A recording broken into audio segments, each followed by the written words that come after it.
Bonjour et bienvenue chez Original Manga. Aujourd'hui, on se retrouve pour le troisième et dernier quad neuf de cette semaine. Et on va commencer avec Yozakura, Mission Yozakura Family, tome 11. C'est chez Kana Édition. Vous savez l'histoire de ce jeune homme qui intègre une famille d'espions aux côtés de sa meilleure amie qui est un peu celle qui sera amenée à reprendre les rênes de cette famille.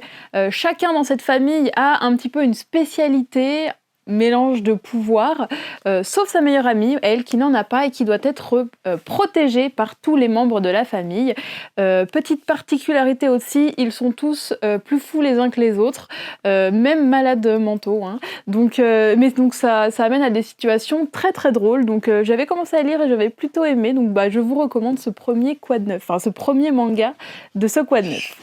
Ensuite, on continue avec le tome 2, toujours chez Kana, de Talento 7, où le manga sur le monde de l'influence, comment ça se passe, comment gérer ses réseaux sociaux, essayer de créer une communauté. Et donc voilà, là on va suivre une jeune fille qui se lance là-dedans.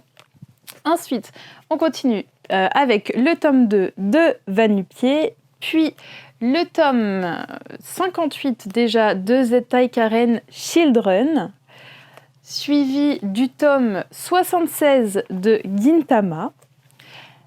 Puis on passe au tome 4 de Diamond in the Route.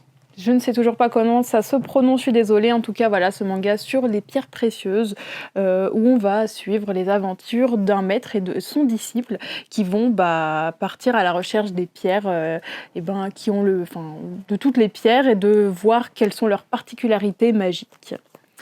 Ensuite, on continue avec le tome 24 de Seraph of the End. Puis, une des plus grosses sorties de cette semaine, le tome 6 de la version Hokage de Naruto. Voilà, cette très jolie édition qui ressort.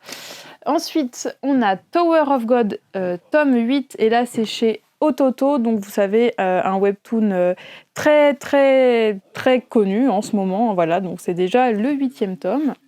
Et puis on termine avec le premier tome de Théogonia chez Nuevegraph. Merci à toutes et à tous de m'avoir écouté. J'espère que cette vidéo très courte vous a plu. N'hésitez pas à mettre des commentaires, à liker la vidéo, à activer la cloche des notifications pour vous tenir au courant. Et puis moi je vous retrouve bientôt en boutique ou dans une prochaine vidéo. Bonne journée!